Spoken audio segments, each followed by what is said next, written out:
இன்று ஆயுத பூஜை இந்தியாவில் மிகவும் சிறப்பு வாய்ந்த பண்டிகை. அதன் அர்த்தம் என்னவென்று உங்களுக்கு தெரியுமா?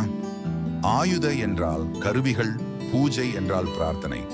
இந்த நாளில் மக்கள் தங்கள் அன்றாட வாழ்க்கையில் உதவும் அனைத்து விஷயங்களுக்கும் நன்றி கூறுகிறார்கள்.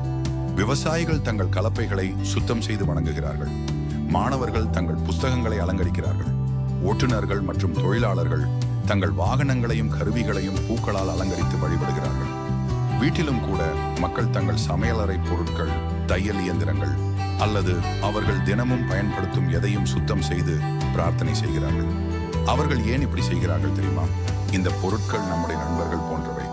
நமக்கு அறிவை தரும் நமது ஆசிரியர்களை நாம் மதிப்பது போல வாழ, கற்றுக்கொள்ள மற்றும் வேலை செய்ய உதவும் கருவிகளையும் மதிக்கிறோம். பூஜைக்கு பின் மக்கள் சுவையான பண்டிகை உணவுகளை பகிர்ந்து கொள்கிறார்கள். மறுநாள் விஜயதசமி நாளில் புதிய விஷயங்களை கற்றுக்கொள்ள தொடங்குவது சிறந்த நாளாக கருதப்படுகிறது. எனவே நினைவில் கொள்ளுங்கள், ஆயுத பூஜை நமக்கு ஒரு எளிய பாடத்தை கற்பிக்கிறது.